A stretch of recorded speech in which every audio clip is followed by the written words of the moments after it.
Salut les amis, bienvenue sur votre plateforme. Ici, c'est votre humble serviteur, l'homme le plus noir de la terre, Mena.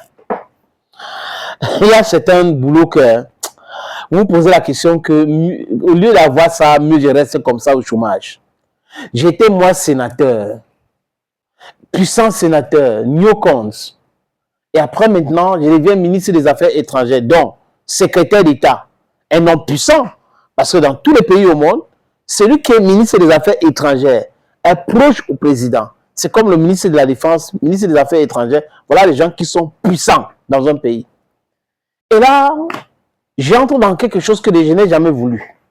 Il s'appelle Marco Rubio, le Cubain qui se prend pour l'américaine et plus qu'américaine, qui a poussé Donald Trump à mettre son pays sous embargo.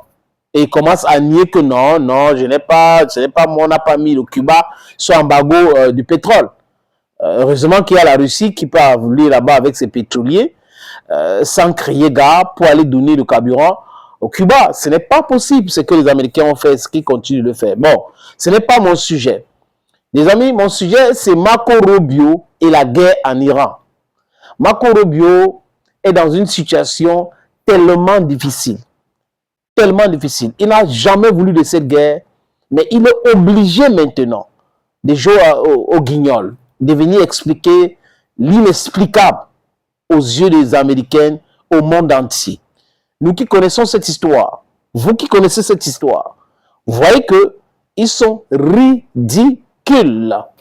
Salut, bienvenue sur votre plateforme. Ici, votre humble serviteur, l'homme le plus noir de la terre, et fier de l'être. Ça, c'est mon moi. Hein? Ça, c'est mon moi.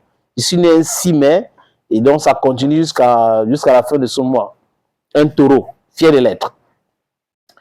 Le ministre des Affaires étrangères américain, Marco Rubio, s'est présenté devant les journalistes pour essayer d'expliquer le pourquoi. En fait, il y a une confusion totale à la Maison-Blanche. Donald Trump, le matin, se lève. Il appelle le chef d'état-major de l'armée américaine. Il appelle Pete Hegseth. Il les envoie devant la presse pour dire combien est-ce qu'il va frapper l'Iran. Il est en colère.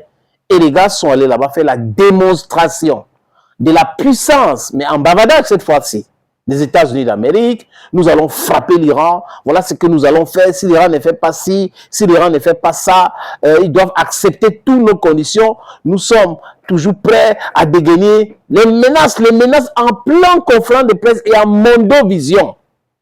Parce qu'on peut dire que peut-être on a invité les journalistes pour ne pas filmer et parler avec les journalistes. Mais c'est une conférence de presse filmée.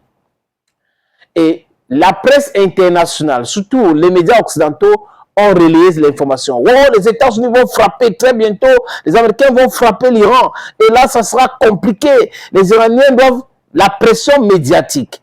Et ils ne se rendent pas compte que nous sommes en 2026 et que les gens n'ont pas peur de cette pression inutile médiatique. Parce qu'il y a des médias parallèles aujourd'hui, des nouveaux médias, qui vont donner aussi l'information, leur son de cloche, et ils touchent plus de personnes que ces médias conventionnels, qui sont des outils utilisés par les politiciens aujourd'hui pour leur soif de pouvoir, pour maintenir leur hégémonie, leur puissance. C'est pour cette raison que ces organes restent. Mais ça ne peut plus manipuler les gens.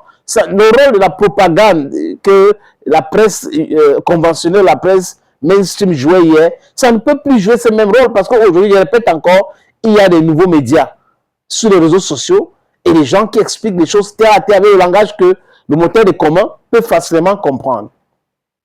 Marco Rubio, donc, devrait venir faire de kilaf parce que Pete Hegseth, Duncan, le matin, dit quelque chose. Donald Trump, le soir, dit que non, je ne peux plus faire ça. C'est-à-dire qu'il parle d'opération Freedom Epic.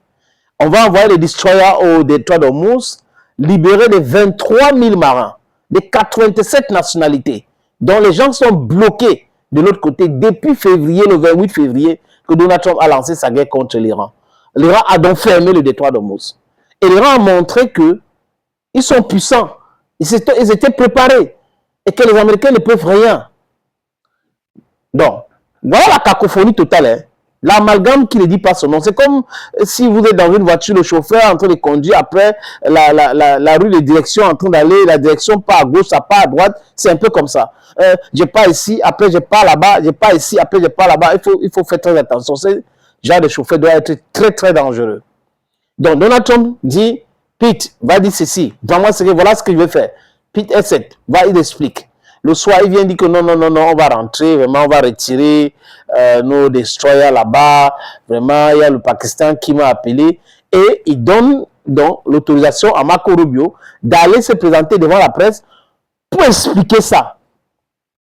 Donc, ce qui s'est passé le matin, qu'est-ce qui s'est passé? Tu veux justifier avec le Pakistan m'a appelé. Alors qu'en réalité, personne ne l'a appelé. C'est que les pétroliers ne pouvaient pas bouger. Un pétrolier de la Corée du Sud a été frappé. Un pétrolier français a été frappé. Donc, qui veut risquer sa vie avec les missiles iraniens, avec les vedettes? Personne ne veut risquer sa vie. Donc, Donald Trump s'est vu ridiculisé. Donc, il est tombé dans son propre piège. Il était obligé de faire des retreats. Et quand il fait ces retreats-là, les amis, Marco Rubio vient justifier en disant, voilà ce qu'on nous a appelé, on a appelé le président en Pakistan, a appelé l'Égypte, a appelé, j'ai dit n'importe quoi, tel autre a appelé, c'est faux et archi faux. Monsieur Trump a été simplement et purement humilié par les Iraniens qui ont montré et démontré encore suffisant, s'il y avait des gens qui en doutaient encore, que c'est l'Iran qui contrôle le détroit d'Ormuz. Il n'y a pas deux pays qui contrôlent le détroit d'Ormuz. Ça n'existe pas. C'est l'Iran qui contrôle. Be it Washington or France or Germany or whatever, you have to listen to the Iranians and their instruction. Donc, c'est le péage maintenant. Les gars, ils prennent ils prennent l'argent alors que hier c'était gratuit. Ce passage-là était gratuit hier. Aujourd'hui, c'est payant. Et tout ça, c'est la cause de qui? C'est à cause de Washington, c'est à cause de Donald Trump, monsieur droit de douane. C'est à cause de lui, le droit de douane. Si vous ne faites pas ceci, je vais vous mettre des droits de douane de 25%. Je vais vous mettre des droits de douane. C'est comme une fille qui est dans sa puberté. Donald Trump. Voilà, Marco Rubio, ridiculisé. Il dit ceci, il dit cela. Le contexte. Et tout le monde sait, pour ceux qui me suivent, pour ceux qui suivent cette actualité, que Marco Rubio avait déconseillé à Donald Trump, avec J.D. Vance, de s'engager dans cette guerre. Je crois qu'ils avaient raison dès le départ. Hein. Ils avaient raison. Parce que là, je crois qu'ils avaient vu ça venir. Ils avaient vu que l'Iran, ce n'est pas le Venezuela. Le Venezuela, c'est dans le continent américain. Mais l'Iran est ici en Asie. Et l'Iran partage les frontières avec des pays. Vraiment, la Corée du Nord envoie des armes sans toutefois passer par la mer. La Chine envoie les armes sans tout... Sur la terre, ça arrive en Iran. La Russie, exactement la même chose. La mer Caspienne. Donc, Donald Trump ne s'est pas accommodé de tous ces détails-là. Il a trouvé que c'était des petits détails, alors que ce sont ces petits détails-là qui sont en train de le clouer au sol. Ça a transformé l'Iran en un beau billet aujourd'hui. Assez à Marco Rubio.